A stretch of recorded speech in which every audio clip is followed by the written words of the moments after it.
Alex Garland is known for his really top-tier sci-fi entries, but what happens when he strips all of that away and gets real? Hello Flickering Myth family and welcome to our channel. My name is EJ and we have a brand new movie review for you all today. I just got out of what looks to be one of the biggest movies A24 has ever made. We are discussing Alex Garland's Civil War.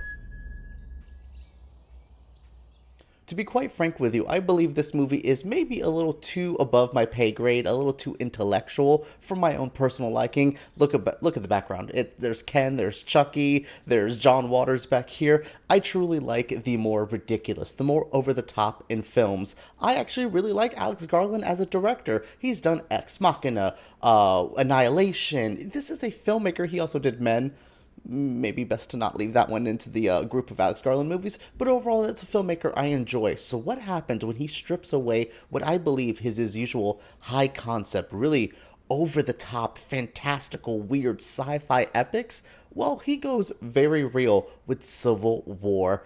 I don't know what to feel about this movie. Let's get this out of the way. It is a incredibly well-made movie. The sound design, the script, the cinematography, the actual soundtrack that's included, not just the score, the acting. This is it's a performance-based film with really good technical aspects around it. But for me to kind of touch on that too intellectual part that I just mentioned, it's a very kind of a political film. Maybe not political as you would think for the title and the subject matter, but it's also a look at photojournalists. We'll talk about the love letter / warning aspects to that in a moment, but it's a lot of heavy concepts. We're dealing with the coldness, the hardship that it takes to be a photojournalist.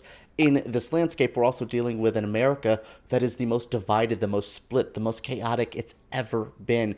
There is a lot in this movie to unpack. Maybe I should have given myself a little bit more time to really let it hit me, let it wash over me. But I will say, like I said, it's a good movie. It has all those pieces to really be a classic. It's just maybe not personally for me. It's smart. He wants to say a lot of things. Maybe for some people, he won't say enough. Maybe for others, he's saying too much. That's where I'm kind of stuck on it. I really like the journalist side of this movie. Like I said, I have a whole section dedicated to that aspect of it. But when it gets into the conversations of the weird Florida association that the weird states have made, and then you have California and Texas teaming up, all of that is kind of in the background, but it's there and people are going to want to talk about it. That's not the kind of review, that's not the kind of critic I am. I'm not going to talk about all that, but I want to talk about the best part of this, and it's the love letter and the warning to war journalists, to just photojournalists in general.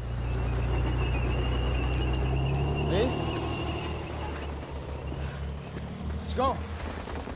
When you look at Civil War, the basic outline for the plot is not hard to follow. We have a group of photojournalists, well, just kind of a mixed bag of journalists, going to try to get past hard barriers, get past, feuding states, get all of that to get to the president as he has his last few days in office before a military force tries to take him. We're in a weird United States where things are divided. The president is even more controversial than he's ever been, and we are looking at journalists attempting to get there, attempting to get a moment with the president before what looks to be a massive moment in American history happens. So yeah, that is the basic outline of this, and what I really loved is the hardship that it makes you feel. It's a very hard-hitting, a very harrowing movie about journalists and what they go through to get those shots. There's a really great line here of I thought I was taking the photos there as a reminder for people to kind of stop doing what's happening, but that,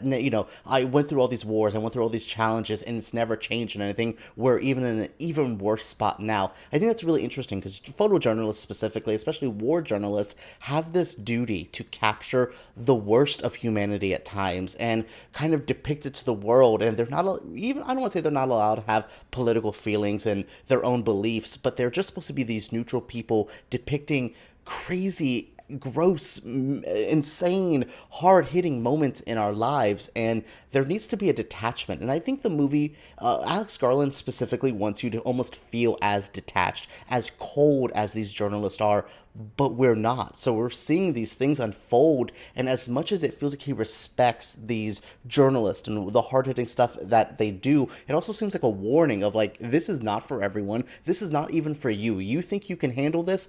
Be in there. It reminds me of those people who are like, oh, like in a horror movie or something like that, like, oh, I could take that on. No, you can't. And, this is for the people who think they can even handle a war. Oh, you played a couple Call of Duties and you love war stuff. Be there. Be there and have to see what happens and one, depict it through your cameras. Like, it's such a good thing. This movie really talks about such a hard-hitting, such a really important part of our lives, these photojournalists, wartime photographers, and things like that. There's a character like this in Full Metal Jacket, which this feels like a full expansion on. One of my film friends, Chip, said that, and I was like, oh my goodness. And I love those characters. These are really interesting stories and kind of things to like, that you talk about, and it's crazy. And I always appreciate when someone can talk about these things and give shining a light on these kind of underlooked people in our lives. But this movie is definitely telling you this is not for everyone. Wartime specifically, like,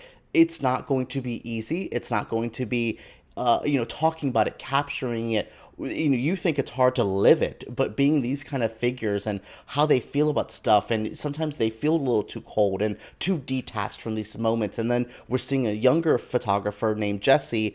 She's kind of just getting into it, and she's seeing Lee, played by Kirsten Dunst, and she's seeing Joel and Sammy and all these like figures who are so invested into this industry and been here forever, and she's seeing how cold, how easy they are to kind of do this, and maybe their easiness of the situation is kind of the outsider perspective. They're really weighing on it. We see it with Kirsten Dunst's character, and throughout the film as things get harder and harder. I really appreciate this movie, and I love what it says. Like, it's like shining a light and putting these people on a pedestal, but at the same time they're showing they're not the best. This isn't like romanticizing it.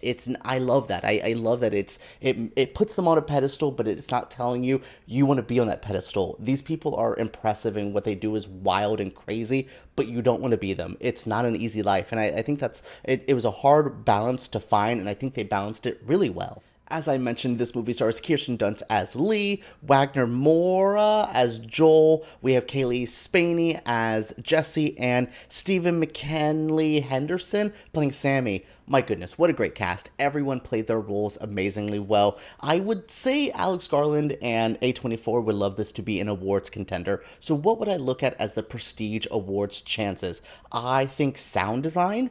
My goodness, even before the movie started, there was like kind of static going around the theater, and it was just so immersive. And then the way there would be quiet moments and they would hit you in the face with gunfire. Sound design, just beautiful. I think I think the acting, Kirsten Dunst specifically is a great figure here, but Stephen McKinley Henderson is a great role, and my goodness, Jesse Plemmons is not in this movie a lot, but eats up the moment he has. Like, the way people were so enamored by his character, not in a good way, but like involved in his character. It's great. I really love what Alex Garland cooked up here, and there's been rumblings that he doesn't want to make a movie anymore. Directing is not for him, blah blah blah. But my goodness, dude, like, when you have your cinematographer, your composers, your editors, and all this working on this high of a platform, this strong of a level, why would you want to leave us? Like, rarely do we get directors, especially writer-directors, that really know what to do, that have a point of view. I think this movie struggles with its politicalness. I think it's definitely apolitical. It's depicting things, and it might have a slight point of view, and it's condemning some people, but this movie's not a political movie, so don't get that confused. It's not that kind of movie, but at the same time, I think Alex Garland wasn't trying to make that. So it's hard. I think this is, again, a very well-made piece, a very hard-hitting piece, a very, like, just a piece that's needed, and I'm glad it exists, and I'm glad it's there. Awards chances, I don't know, it's early on, but it's still a good movie. Actually, it's still a great movie that deserves to be seen. Okay, Flickering Myth family, thank you so much for tuning in. My name is EJ, and I am so glad you guys are joining us. We are nearing 30,000 subscribers, so make sure you guys are hitting that subscribe button, hitting that bell so you know when our videos are coming out. We have podcasts coming up, live streams. Flickering Myth is growing every single day, and thank you guys for joining us. What did you guys think of Civil War? What did you think of my review? Share your thoughts down in the comments below. Give me a thumbs up, subscribe to our channel, and let's talk about Civil War and movies from Alex Garland and A24 right down below.